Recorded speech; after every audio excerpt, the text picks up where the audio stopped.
کیا ہوگا جب ایک ماں کو اپنی بیٹی کی زندہ ہونے کی خبر ملے اور اسی لمحے اس کی بیٹی اغوا ہو جائے؟ کیا سچائی ظلم کے اندھیروں کو چیر پائے گی یا ایک اور معصوم جان سازش کی بھینٹ چڑھ جائے گی؟ ناظرین، آج کی یہ کہانی صرف ایک ڈرامہ نہیں بلکہ ماں کی ممتا، دھوکے اور انتقام کی ایسی داستان ہے جو آپ کو آخری لمحے تک اسکرین سے ہٹنے نہیں دے گی۔ غلام داجی سے جھوٹ بول دیتا ہے کہ اس نے سندری کو جان سے مار دیا ہے۔ یہ سنتے ہی جہاں داد کے چہرے پر ایک شیطانی مسکراہٹ پھیل جاتی ہے۔ اسے یقین ہو جاتا ہے کہ اب خورشید کبھی اپنی بیٹی تک نہیں پہنچ سکے گی، لیکن وہ یہ بھول جاتا ہے کہ ماں کا دل کبھی غلطی نہیں کرتا۔ تقدیر ایسا کھیل کھیلتی ہے کہ سندری کی پائل جو بادشاہ کے پاس تھی غلطی سے خورشید کے ہاتھ لگ جاتی ہے۔ خورشید جیسے ہی اس پائل کو دیکھتی ہے اس کا رنگ پھک ہو جاتا ہے۔ وہ کانپتی ہوئی آواز میں پوچھتی ہے، یہ پائل تمہیں کہاں سے ملی؟ بادشاہ سب کچھ بیان کر دیتا ہے اور خورشید کہتی ہے، جسے تم تلاش کر رہے ہو وہ میری بیٹی ہو سکتی ہے کیونکہ یہ پائل میری ہے۔ یہ سن کر بادشاہ کے ہوش اڑ جاتے ہیں۔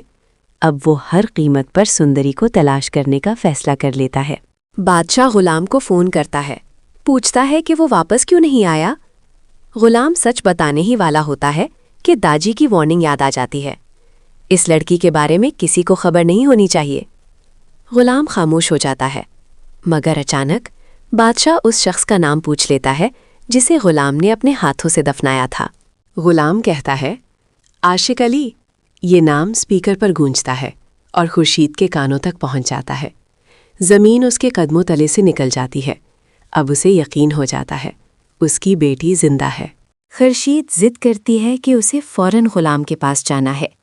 بادشاہ حیران رہ جاتا ہے مگر اس کی بات مان لیتا ہے۔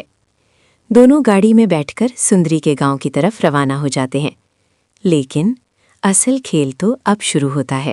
جہانداد کو پہلے ہی شک ہو چکا تھا کہ غلام نے اس سے جھوٹ بولا ہے۔ وہ فوراً اپنے آدمیوں کو حکم دیتا ہے کہ غلام اور سندری کو تلاش کیا جائے۔ غلام نے لا علمی میں اپنی لوکیشن بھیج دی تھی اور یہی اس کی سب سے بڑی غلطی ثابت ہوتی ہے۔ جہانداد کے آدمی سندری اور غلام کو اغوا کر لیتے ہیں۔ جب خورشید اور بادشاہ وہاں پہنچتے ہیں تو منظر دیکھ کر ان کے دل دہل جاتے ہیں۔ ہر طرف ویرانی، اجڑا ہوا گھر، خاموشی۔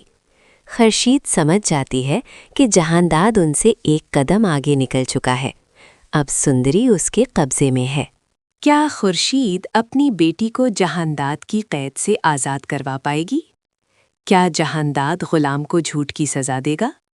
یا پھر بادشاہ اور خورشید مل کر ظلم کے اس کھیل کو ہمیشہ کے لیے ختم کر دیں گے؟ ناظرین، کہانی نے ایسا موڑ لے لیا ہے جہاں ہر کردار آزمائش میں ہے۔ یہ تو تھی ہماری پیش گوئی، ممکن ہے حقیقت اس سے بھی زیادہ چونکا دینے والی ہو۔ آپ کیا سمجھتے ہیں؟ کیا سندری بچ پائے گی؟ اپنی رائے کامنٹس میں ضرور تحریر کریں۔ ویڈیو پسند آئے تو لائک کیجیے اور ایسے ہی سنسنی خیز تجزیوں کے لیے ہمارے چینل کو سبسکرائب کرنا ہرگز نہ بھولیے گا۔ میں ہوں آپ کی میزبان، اجازت دیجیے۔